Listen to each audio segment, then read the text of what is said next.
जातिगत बातों पर मैं जातियों में नहीं बंधना चाहता। मैं सनातन कार्य के लिए कार्य कर रहा हूं। मैं सभी सनातनियों को जोड़ना चाहता हूं। रही बात चोटी काटने की, गलत है। किसी के भी साथ दुर्व्यवहार नहीं करना चाहिए। कोई भी किसी भी प्रकार का दुर्व्यवहार करता है वो ठीक नहीं।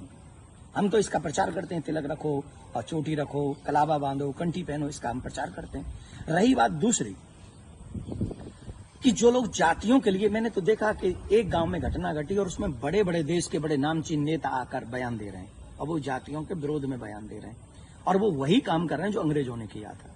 मैं ये जानना चाहूंगा, अभी आप लोगों ने भी सुना होगा, मथुरा में एक कांड हुआ था। एक टेम्पो वाला पकड़ा गया था और उसने 23 लड़कियों के साथ दुर्व्यवहार किया था। उनकी वीडियो, उनकी पिक्चर्स और उनके सब है और वो हट जाति के थे। वो बच्चियां जो थी वो हट जाति की थी। तब कहां चले गए ये सारे मर्द? क्या एक पुरुष का मान सम्मान स्त्री के मान सम्मान से ज्यादा है? हम स्त्री के मान सम्मान के लिए क्यों नहीं खड़े हुए? इसका मतलब ये नहीं मैं कह रहा हूं कि पुरुष का अपमान हो जाए तो हो जाए। अपमान किसी का नहीं होना चाहिए। जब लोग मूत्र जिहाद करते हैं, लब जिहाद करते हैं, थूक जिहाद करते हैं, तो वो जब थूकते हैं ना भोजन में, तब इसलिए नहीं थूकते कि ब्राह्मण पंडित जी जे लेंगे। उसमें सब आते हैं, पंडित जी भी आते हैं, यादव जी भी आते हैं, सिंह साहब भी आते हैं, अग्रवाल जी भी आते हैं, चौधरी साहब भी आते हैं, लिमका भी आते हैं, ढिमका भी आते हैं, सब आते हैं। वो सबके लिए थूकते हैं, वो सबके लिए मूतते हैं, वो सबकी बहन बेटियों पे नजर रखते हैं। तब क्यों नहीं बोलते हम और आप सभी? बताइए, मैं जानना चाहता हूं। ये जितने भी लोग आज विवाद कर रहे हैं, ईमानदारी से बताइए, भगवान श्री राम किस लिए आए थे? वो तो क्षत्रिय थे। भगवान श्री कृष्ण किस लिए आए? वो तो यदुवंशी थे ना। किस लिए आए थे? बताइए मुझे, जरा जवाब दीजिए, जो अपनी अपनी जातियों के जो नेता बने बैठे हैं। मैं जानना चाहता हूं आपसे, जितने भी अवतार तुम्हारे सनातन में जिन पुराणों के अनुसार हुए, जिन पुराणों के अनुसार तुम अपने आप को हिंदू लिखते हो, किसके लिए अवतार हुए थे? वो धर्म की स्थापना के लिए हुए थे और धर्म की स्थापना करना ही हम सबका दायित्व है कि हम इस देश में धर्म की स्थापना करें, ना कि धर्म का खंडन करें। हम सबको चाहिए कि एक साथ रहकर अपने धर्म का सम्मान करें, अपने धर्म को बढ़ाएं, अपने देश को बचाएं। ये हम लोगों की ड्यूटी होनी चाहिए। और जितने भी यदुवंशी सुन रहे हैं ना, my dear listen to me, निश्चित तौर पे मेरा जन्म जो है ब्राह्मण कुल में हुआ है, लेकिन आपको एक और बात बता दूं, यदुवंशी मेरे हैं सब। पूछिए कैसे?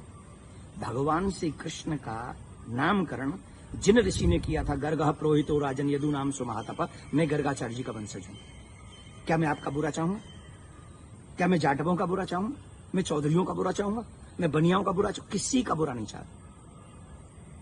मैं आप सबका भला चाहता हूं और इस देश का भला चाहता हूं। अगर आपको ईमानदारी से अपने इष्ट में निष्ठा है, राम में, कृष्ण में, परशुराम में, हनुमान में, देवी में, देवता में, तो आप शास्त्रों के बताए हुए मार्ग पर चलिए और धर्म का पालन कीजिए और उन विधर्मियों से लड़ने के लिए तैयार हो जाइए जो हमारे देश में जाति का जहर घोलकर, कई बड़े बड़े नेता हैं, जाति के नाम पे कूद पड़े, बस चुनाव की सभाओं में बोल रहे हैं, चुनाव की एक कथा, अरे तुम्हारे इस नाम पे वोट लोगे?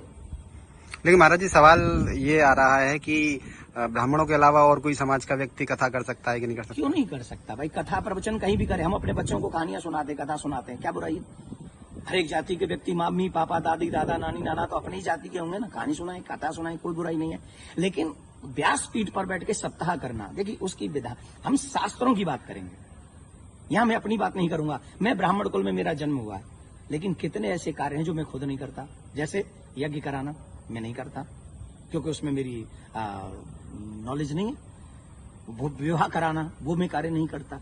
अंतिम संस्कार में भी, जो 16 संस्कारों में से एक है, मैं वो नहीं करता।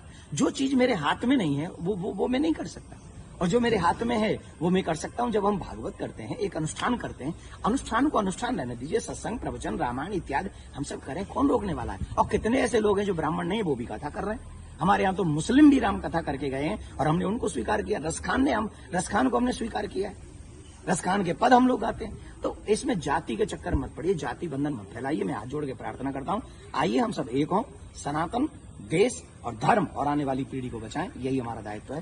जय श्री राम।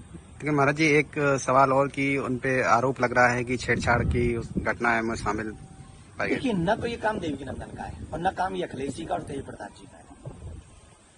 जो चीजें हुई हैं, अब कह रहे हैं कि 2 आधार कार्ड मिले हैं। कोई कह रहा है उनको छेड़खानी हुई है, जो कोई कह रहा है उनकी चोटी काटी, उनका अपमान किया गया। तो इसके लिए संविधान है, इसके लिए प्रशासन है। हमें बांटना नहीं है। प्रशासन अपना काम करे, जहां जो जिसकी गलती हो उसे सजा दे, पंडित जी की गलती है तो पंडित जी को सजा दे, यादव जी की गलती है तो यादव जी को सजा दे। लेकिन जो बड़े बड़े लोग हैं, जो बड़े बड़े पदों पर बैठे हैं, उन लोगों को जातिवाद फैलाकर समाज को लड़ाना नहीं चाहिए। ये अच्छी बात नहीं है।